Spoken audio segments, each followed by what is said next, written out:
pull up a seat to the EduTable with Nicole Biscotti and Melissa Sidebotham.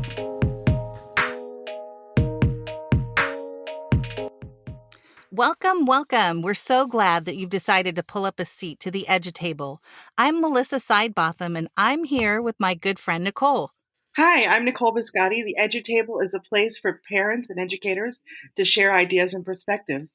This has become an even more crucial conversation now with what we're all dealing with and the impact that it's having on education and children. Today we're going to discuss movement in quarantine.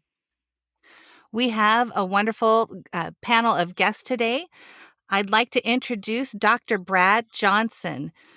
Dr. Johnson, can you tell us a little bit about yourself? Sure. I've been in education for 25 years as a teacher, an administrator, and a professor. Mainly now I travel and speak and write books. And actually, one of my books fits very well with this topic. It's called Learning on Your Feet, Incorporating Physical Activity into the K-8 Classroom. Perfect. We're so happy that you were able to join us this evening. Next up, we have Linda Clark. Linda, could you please tell us a little bit about your background and who you are? Hi, Melissa. Yes, so I'm a mom, and I started working with a school district about 9.5 years ago. Just got interested, PTA. I'm Irish, so I had zero experience with the school system here in the US, in California especially. So I just took it upon myself. I got involved in the PTA, and then I met the head of the PE department in the school district I work in, and I signed up to be a para-educator, and which I've worked in every school in the district. I've worked from TK through 5th grade. Most recently, I just changed my job description. I'm now a one-on-one para in special ed. Just thought I needed a change, and I'm absolutely loving it. So that's really my thing. I'm involved constantly. I have a 7th grader and a freshman. Busy. That's very busy. Very busy.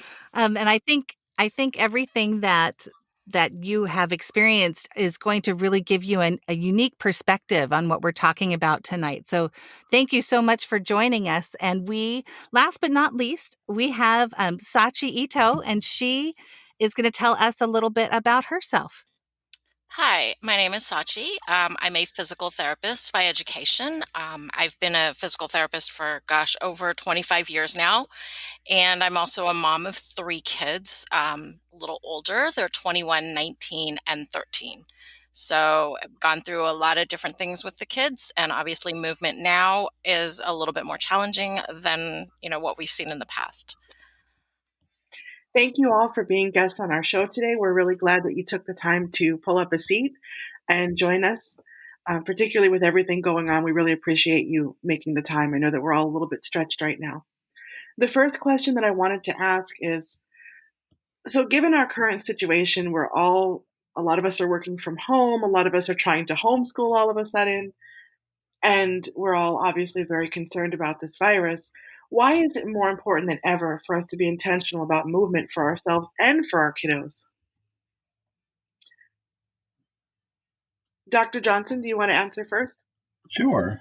I think there's a couple of things that fit with your question. Number one, we're quarantined, so we're kind of stuck at home and limited to what we can do. I've seen some post online where people are joking about how many meals they're eating each day and how much weight they've gained. And I'm probably in that group. So we do have to be intentional about our movement. We can't get out. We can't go to the gyms. We can't do our normal activities if we're active by nature. And so we need to find ways to do that at home. The other thing, too, is just in general in our culture, we see just an epidemic rise in obesity in our youth and adults. We're pushing 66% or so as a population of being overweight. And so, it is a health risk. And when we think of like the epidemic with the flu, we need to be healthy. We need to be able to withstand, anything that, like this that comes along. The healthier we are, the less, we have to, or, that it will harm us. But even within schools, we see the cut in recess, we see the cutbacks in PE, and we've really gone in the opposite direction. And I think we see that in a lot of the issues and the health issues that we see even in our youth. Yes, definitely. I know as a teacher, it's very different to be a homeschooler, by the way, than a teacher, because other people's kids listen to me. And I have, 3 kids at home still, and I'm homeschooling. One of them has ADHD. But for all of them, I've found that they're so much more on task and so much more engaged because I'm home and I can have the opportunity to be flexible with them and do frequent movement breaks, whether it's a dance break or whether it's a walk outside, or they actually have found some videos on YouTube that they like to do with exercises. So I found that they're more engaged in their learning when I'm allowed to give them those breaks, which I can't always do in the classroom because of the structure, like you were mentioning. And then personally for myself, it's really become my anxiety medicine, in all honesty. I think like a lot of people, starting with the, seeing the empty shelves in the stores and the rising numbers, this has been a lot for us to wrap our minds around. And I feel like my walks have kept me sane. Linda, what would you say? Just going from being on the PE, being on the blacktop for so long, and just seeing how kids appreciate that 50 minutes of PE. From 3rd to 5th grade, they get it twice a week. And honestly, if those kids, if it's raining, give you an example, if it's raining and those kids have to do indoor PE, it's like their whole school day has been interrupted. So for me, coming from a public school system and knowing that those children right now are all stuck indoors, I dread to think what their parents are actually dealing with right now. Fortunately, I have one child that literally nearly came through the ceiling yesterday doing her PE workout. The other guy, he was totally in it actually. My son was totally into it. It was good. But I really think parents should, I'm on my children constantly to be moving. The weight thing, doctor, that you mentioned, everybody's watching their weight going up. My own 2 children have said it. Me personally, I'm a runner, so I'm out there early in the morning. Nothing has changed, but I can see the other children that are stuck in apartment blocks. We're fortunate we're in a home. We have a back garden. We have a front yard. They can get out and do it. But this is a huge struggle right now. The PE teacher that I did work with, I know she has a program set up with online teaching. I have not seen it yet because we start this coming Monday. And I'm going to be very interested to see what she has done and how many children will actually, the online schooling right now. I don't know how it's worked for you guys right now in my home. It's been great this week. Elementary school, I'm just really interested to see how it's going to go. And plus the PE program, how many parents are going to support their kids for that 50 minutes of watching something online and having their children work with that. It's going to be very interesting, but definitely. I think you're right. Sorry? I think you're right. I think you're right that as we move towards more schools becoming organized with online learning, we'll see some of those PE classes return. I know that my niece's dance class has gone online so that the teacher's teaching them from Zoom. That's awesome. My daughter actually had her music class yesterday online last night. But it's great. But I think just going across the demographics of the public school system here, it's going to be very interesting to see who does what and who doesn't. I will really know. I will get back to Melissa next week and I'll let you know how it went, just because I'm with special ed right now. So even that, how many parents will support their children in doing that PE class? And they don't realize how important it is because, lockdown is coming. We're going to be stuck indoors for a bit. every day, if you know what I mean. Absolutely. Sachi, what is your take on the importance of being intentional about movement right now? What benefits does it offer? I think it's very important for all of us, adults and children, to have that movement. Movement kind of stimulates the blood flow, and it kind of gets the brain going. Sitting down and watching TV or playing video games, obviously, it gets to be a little bit more stagnant.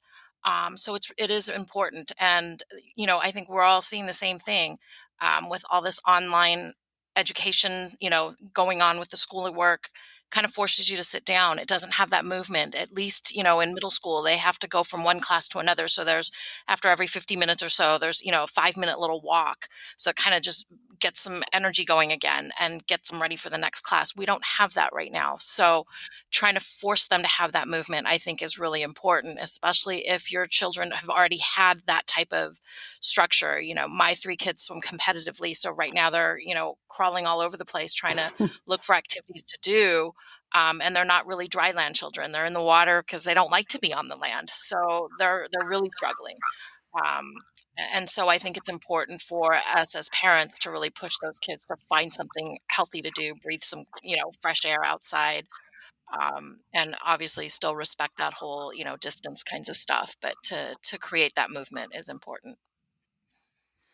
I think everybody's brought up some really important points, and I'd like to move into the next question where with quarantine, we're going to be needing to provide different opportunities for movement, but there are challenges with accessibility.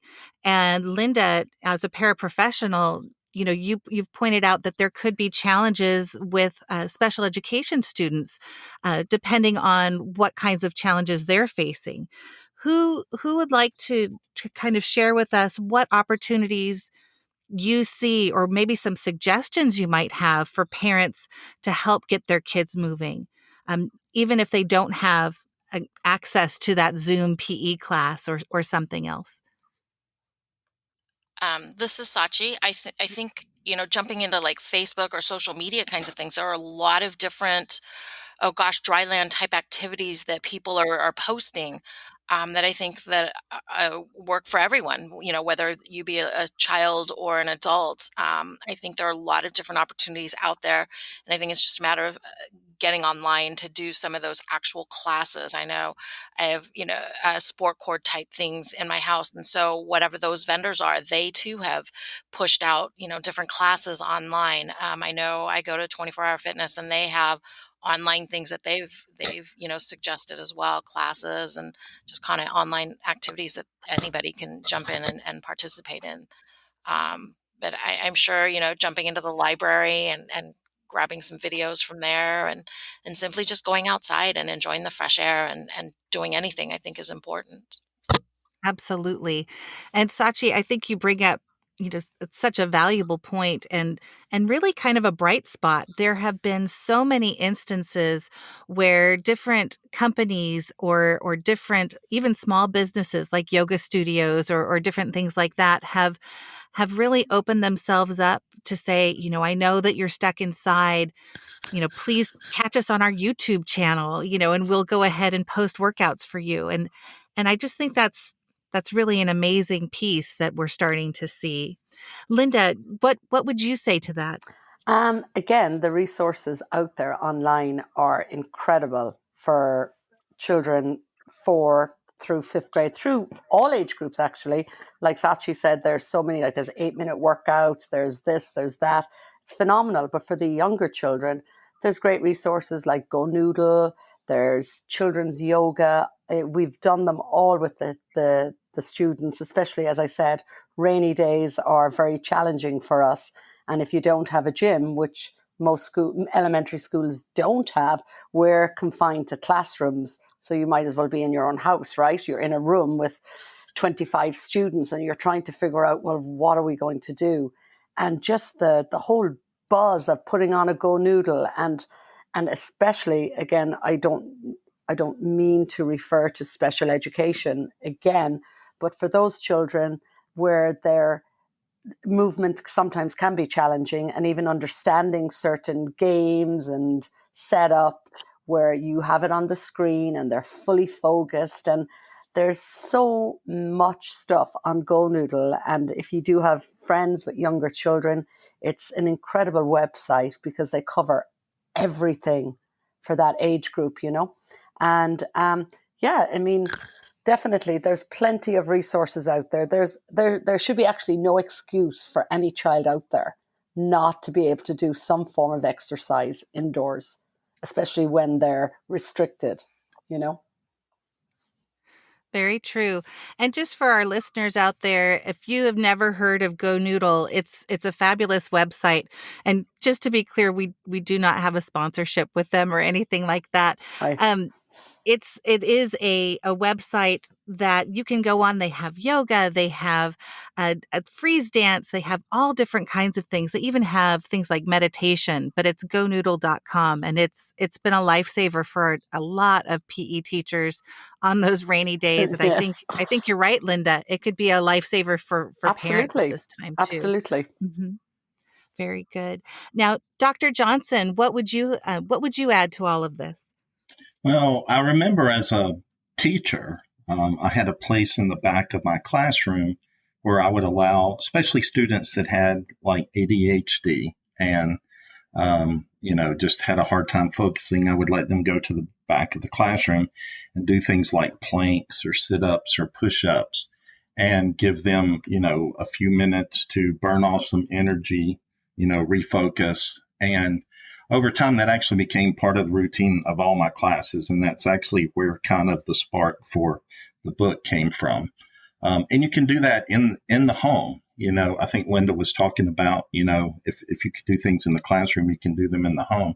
And especially when we think about like working the core with things like planks, different types of body weight exercises that even your special needs students can do some of them. And actually, the research shows that actually helps them improve of all students, but even the special needs students, that it improves the executive functioning area of their brain, which helps with things like focus, self-regulation, like emotional self-regulation, and things like that. So it not only helps improve them physically, but also mentally as well, because we know how important that brain-body connection is. And for, if we have students that don't have access to the internet, and, there should be options available where schools can actually send packets home that can have copies of like body weight exercises and things for them if they don't have that they can access at home on their own. Dr. Johnson, you perfectly actually moved us into the next question, because what I wanted to discuss next was the relationship between learning and movement. So we've been talking about movement primarily from a standpoint of well-being for adults and for children. But also we know, and a lot of us have been discussing this for a long time now, that kids don't necessarily have an appropriate amount of movement in school as it is. And now they're confined to the house. And I know that there's a lot of activities that we've highlighted that people can do with their kids, but then a lot of parents are also trying to fit in hours of homeschooling in the middle of them working from home or whatever their kind of temporary routine is. So what do you guys see as the relationship between movement and learning, and how we can use that knowledge to benefit our homeschooling situation right now? Linda? Nicole, I just think, just from a standpoint of us as adults, we all know if we don't get outside or do something, you become stir crazy. I know for a fact, my husband, if I don't do something, he's just like, it just drives him mad, because he knows I'm going to be the one that's going to be in bad form. So you could imagine us as adults, we understand that. But when you've got a child that doesn't perform and doesn't do anything, you can see the mood. They're sitting there, as you mentioned earlier on, the video games are out, they're not thinking, they're moody, and it's awful. But again, at a school, as you know yourself, when the children have the PE, if they're on the playground for lunch and recess, they go back and they perform better. That brain is stimulated, it's moving, it's ready for the next stage. So realistically, I'm hoping that parents are out there today and they are doing this, because at the end of the day, as parents, we all know we are the ones that are going to suffer. The child is not going to benefit either, but for sure, we are the ones that are going to suffer. Those kids need to be stimulated. Every parent out there, I'm trying to do it every day with my two, get them moving, out the door for 20 minutes, walk the dog around the block, just do something. And as I said, we don't know what the next stage of what's going to happen with this virus. We may get that shut down and may only be allowed to leave the home for essential things and exercise. Just to let you know, in Ireland, they were just told this evening, 2 kilometers from their home, that is the distance you are allowed to be from here on for the next 2 weeks. And I can see this country going into that kind of lockdown as well. So parents better be ready. These children, they need something. So, everybody has a computer. Every school, every public school in my school district, every student got a Chromebook.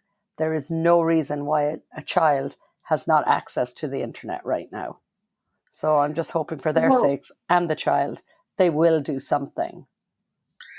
Lynn, I do realize that a lot of people got Chromebooks, and a lot of people, a lot of local internet providers have stepped up and provided free internet. Yes, they have. But I can attest that in my area, not all kids, even in my district right now, have access. But as Dr. Johnson stated, there are many activities that we can also incorporate. One thing that I have twins, and then my son is 15 months, younger. So I have kind of triplets. Wow. And I know that when they're getting a little stir crazy, one thing I learned to do from when they were toddlers is when they're starting to fight and all that and get crazy, sometimes I'll just turn the music up really loud and start dancing. And then everybody starts dancing. Right. And we end up giggling and it's okay. So, I think that the internet is a wonderful tool, and it gives us a sense of community. We can connect with our YouTubers and all this sort of thing, and the kids with their classrooms. But, we can also get a little old fashioned about it and just think of ways that we can incorporate movement. And something that Sashi said earlier is that, if you think about the average school schedule, there's PE, but there's also movement for our middle schoolers and our high schoolers every hour in most cases, maybe every 2 hours if they're on a block schedule. And maybe we could incorporate that into our homeschooling I was talking to somebody else and she was saying, I'm giving my kids treats every time they finish a subject. And I thought, oh boy, that's not very thankful, right? But sometimes maybe instead of a treat, and I understand that parents are just trying to grapple with this right now, but maybe instead of a treat, maybe we could do a dance party, or we could do an exercise, or some other activity that we could think up instead of that. Dr. Johnson, do you have anything to add to that connection of learning and movement? Yeah, when we look at, one of the things I often talk about is Finland, and how that they give 15 minutes of recess every hour. And, that's something we really need to focus on more here. Some schools do better. And when we're talking at home, hopefully parents realize that. They see the kids, getting fidgety or need to move. And they should allow them to move, especially at home. The student shouldn't have to sit more than 20 or 30 minutes and, be able to move around, just to get up and change, just to move the body, just to get it moving. Again, like we've talked about, we know how important, that connection is,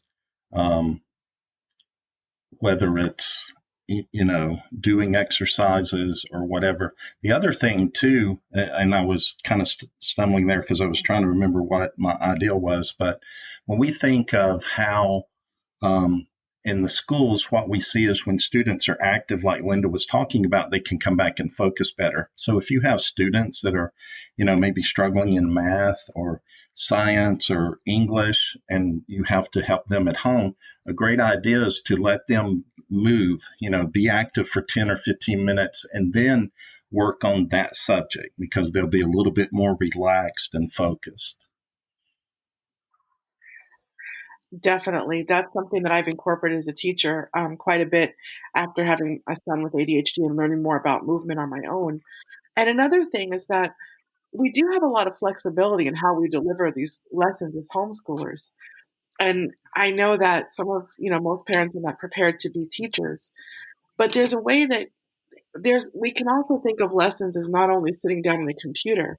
Sometimes we can have the kids do an activity that requires getting up and moving around just a little bit to allow them, like maybe, you stand over here, this is the stage, and you teach me the lesson right now, and just have movement be a part of the whole learning experience. Sachi, what would you say about the connection between learning and movement from your perspective as a parent?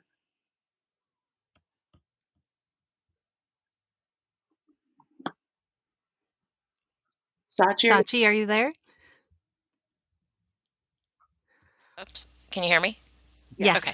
So I absolutely agree. I think movement is very important for the brain to function for those kids.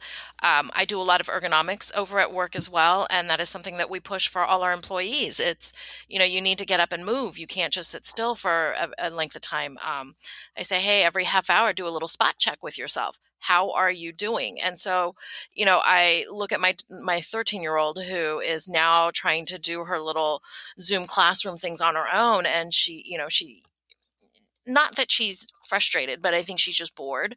And I said, well, get up then. No one said you had to sit and listen to your teacher talking. You can stand at the counter, you can move around, you can do jumping jacks. You just need to be listening, so just kind of giving her that flexibility. I go, if you need to be doing a handstand upside down right now, go for it. You just need to be listening and doing the activities and getting your homework turned in. But trying to incorporate movement on a regular basis, I think, is really important. And maybe even having kids set up a little egg timer type thing with every 15 or 30 minutes and just get up, do a jumping jack and sit back down and refocus, even just that much will help kind of just break up that monotony of sitting still for such a long time. Very true. Very true. Linda, it looks like you had something else to add. Yeah, I just wanted to say, I felt I mentioned, and I was listening to you, Nicole, and I thought your comments were, excuse me, were awesome. And I am not a true advocate of doing something in front of a computer, but I think the only reason I stated that, because my children, believe me, are not allowed on computers. It's just that I guess, again, I'll go back to the demographics of the schools both my children have gone to and the school I work in. I feel that would be their only support. And I guess Sure. I should have mentioned that. I'm a true believer of doing exactly what Sachi said, getting up, doing jumping jacks right in the middle of it. And that would be totally me, because I'm that person. I need to be moving constantly. I've cleaned my house twice this week, if you can imagine. I have to be constantly going. I can't stop. And we appreciate that. Even though we don't sponsor that website, that was great that you shared that, because I think that will help a lot of people. It's just that with this situation, I myself have become aware of how many families don't have access to the internet as trying to coordinate the online learning. Absolutely. Absolutely. Yeah, it can be very, very tricky. And I also know in the area where I am, we have mostly families that have both parents working. And so this also brings around a whole nother challenge. If both parents are on, back-to-back Zoom calls all day because their businesses don't stop, or even if they are health professionals and they're still having to go into work, they may not be there to monitor what their children are doing. And so there are a lot of barriers that families can be faced with when we're looking at this whole movement piece. But knowing all of that, what do you think in general, what can we learn from this experience? I mean, I don't think I don't think any of us clearly have ever lived through something like this before. And what can we gain from it? And how can we be more intentional about providing movement in these learning experiences for our children? What do you think, Dr. Well, Johnson? I'm an advocate of just physical activity in the classroom in general. I mean, that's something that I always push. Our classes are too sedentary. Students spend too much time sitting in desks. They spend too much time sitting at home, and they just need to be more active. Again, we see, a lot of um, issues with focus, with attention, with self regulation, and all of these things, even like social emotional learning, that students learn through physical activity, through recess, through play, through unstructured play. And we are denying kids of this part of their development.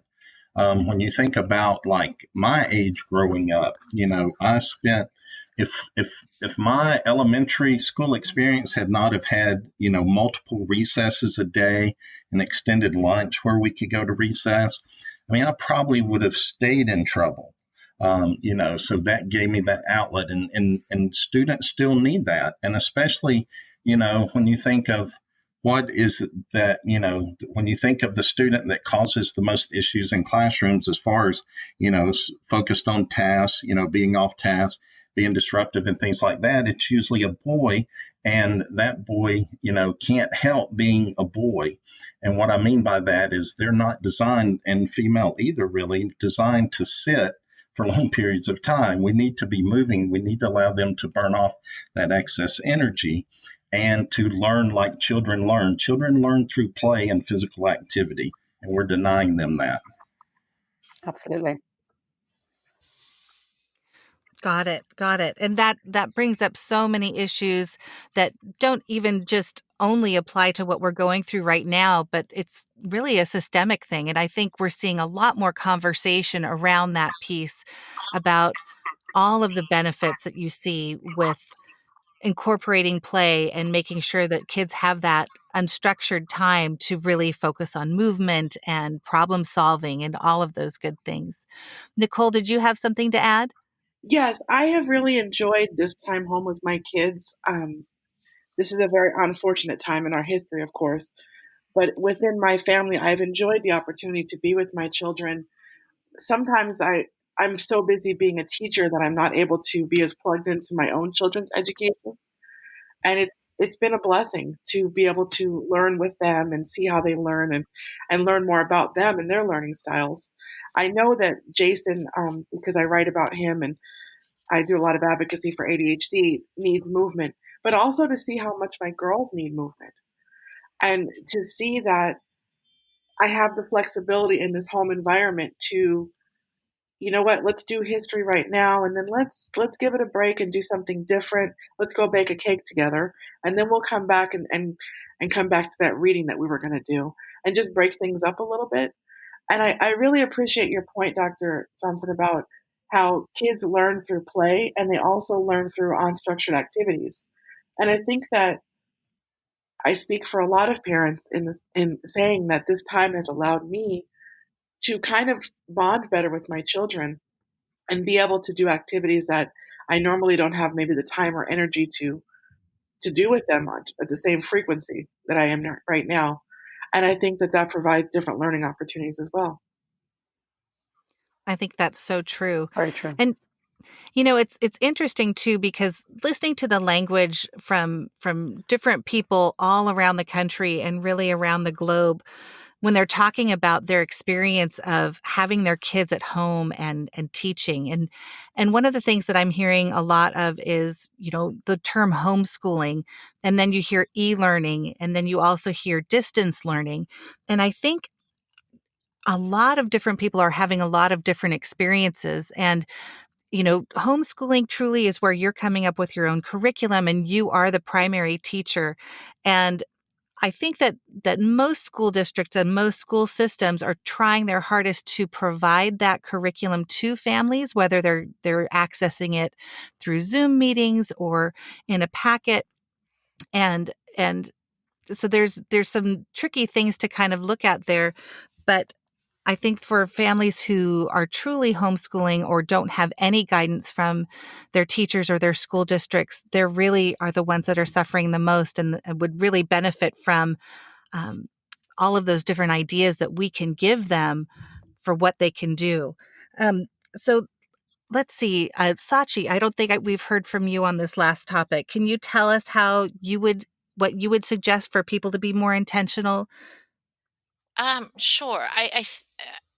I think the parents need to be more involved at this point. It is a juggle, as parents are now juggling their work at home and they're seeing their kids. They don't have their kids away for those a few hours.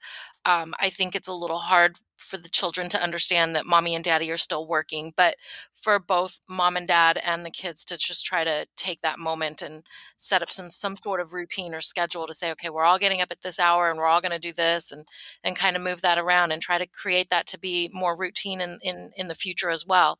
To say, okay, guys, on Saturday mornings, we're always going to wake up and we're going to eat a quick breakfast and we're going to go for a nice long walk and come back and, do those kinds of things. I see a lot more people in the neighborhood walking around. I've been trying to walk with my kids, around the neighborhood, just to walk, get and breathe some fresh air, and definitely people with dogs and lots of neighbors out there that I've never seen before. So trying to force those kinds of things to incorporate them into the children's lives so that they need it, so that they realize they need that movement and they need to be outside or doing something. And that I think will help them in the future. But it's just to kind of make it a necessity for them so that they feel the need for that. Absolutely. Well, and it's something interesting I live in a small town, and our little local community has started to put some things out on Facebook groups where, especially if you're looking at preschoolers, kindergarten, first grade, when you're looking at having people go on these walks, they are coming up with a theme for the week. So during St. Patrick's Day week, it was a shamrock walk. And this week, it's a teddy bear walk. And so, what they're doing is they're putting these items in the front window of their house. And so, when you go for a walk, you can count how many of those things that you see. Now, of course, not everybody's putting teddy bears up in their windows. But when I took my first grade son out for a walk yesterday, we saw this giant teddy bear in somebody's front window, and he got so excited. And so that's, one way that you can incorporate a walk and try and, as a community, make it a little bit more fun.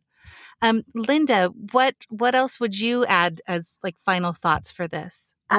You've really kind of put something in my head here. I feel I might reach out to some of the teachers that I work with and suggest during this distance learning that they mention in between subjects that the children take a break and maybe do a stretch or do something. As I said, I've not yet seen what the PE teacher has put together and what she's going to put out there. She's a newer teacher, so this is going to be very interesting. But I think it's something I'm going to bring to the table at the school I work with and make sure that teachers are remembering that these children are not getting outside and may not be as active as our children, or how we interact with our children. There's a lot of parents out there that don't. As you said, it could be reasons being both parents are working and they're not even thinking that their children are upstairs online and they have no interaction with them. And then you've parents that just don't interact with their children's schoolwork. There's so many dynamics out there that we forget. But I think if it comes from the teacher and they're reading on the computer, you're done your math. Okay, off your chair, high knees for 20 seconds. Now let's start our English essay. Something like that. You've really brought something here to me. I'm definitely going to say something to my crew. Great ideas, actually. Okay, Linda, you have to explain what high knees are because I have no idea. Okay, Melissa, I'm going to have you stand up and put your Oh, left knee gosh. to your chin and your right knee and just get faster. Jog on the spot, bringing your knees up high. Perfect. Thank you. Yeah, why are we doing the podcast sitting down? We standing. There you go, girls. And Exactly. Dr. Johnson, of course. Oh. I want to thank you all for being here this evening and for taking the time to join us. And I want to thank those of you that are listening for pulling up a seat and being a part of today's show. Please reach out to us on Twitter or Instagram at the EduTable. We really would love to hear from you. The more voices that we hear from, the richer the conversation. Also, remember to check out the articles and videos on our website at theedutable.com and subscribe to our website so that we can deliver all of this original content right to your inbox. Thank you again for listening, and remember that children always benefit when parents and educators work together. And don't forget, wherever you get your podcast, make sure you subscribe to ours. And if you get a chance, please leave us a review, and we will talk to you soon.